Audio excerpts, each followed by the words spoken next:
ഇപ്പോൾ എല്ലാവരും തപ്പിക്കൊണ്ടിരിക്കുന്ന expected cut off ആണ്, എത്ര മാർക്ക് കിട്ടിയാൽ MBBS കിട്ടും കാര്യങ്ങളൊക്കെ ആയിരിക്കും. സോ ലാസ്റ്റ് ഇയറിൽ ഒരു ട്രെൻഡ് വെച്ചിട്ട് പറഞ്ഞു കഴിഞ്ഞാൽ ഒരു 23,000 വരെ അല്ലെങ്കിൽ 22,000 വരെയാണ് ഓൾ ഇന്ത്യ റാങ്കിൽ ഓൾ ഇന്ത്യ കോട്ടയിൽ MBBS സീറ്റ് കിട്ടുന്നത്. സ്റ്റേ വേക്കൻസി ഒക്കെ വരുന്ന സമയത്ത് ലൈക്ക് ഒരു 23,000 വരെ, അത് എല്ലാ വർഷവും വേരിയിങ് ആയിരിക്കും.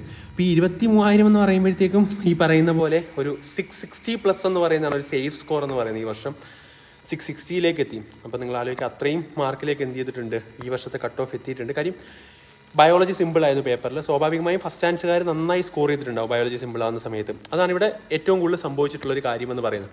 അപ്പോൾ 660+ ആണ് ഈ പറഞ്ഞ പോലെ ഒരു all India cut off. Kerala definitely ഒരു 685, 680, 80+ ആവാനാണ് സാധ്യത കൂടുതൽ. 675, 680 എന്ന് പറയുന്ന ഒരു റേഞ്ചിലേക്ക് എത്താനാണ് സാധ്യത. പിന്നെ എല്ലാം വേരിയിങ് ആണ്. ഈ പറഞ്ഞ പോലെ ഓൾ ഇന്ത്യ കോട്ടയെ വഴി തന്നെ കേരളത്തിൽ എന്ത് ചെയ്യുക, ടോപ്പേഴ്സ് കയറാൻ വേണ്ടി ശ്രമിക്കുക, ബാക്കിയുള്ളവരെ ഹെൽപ്പ് ചെയ്യുക. അപ്പോൾ അതാണ് കട്ട് ഓഫിൻ്റെ ഒരു അപ്ഡേറ്റ്.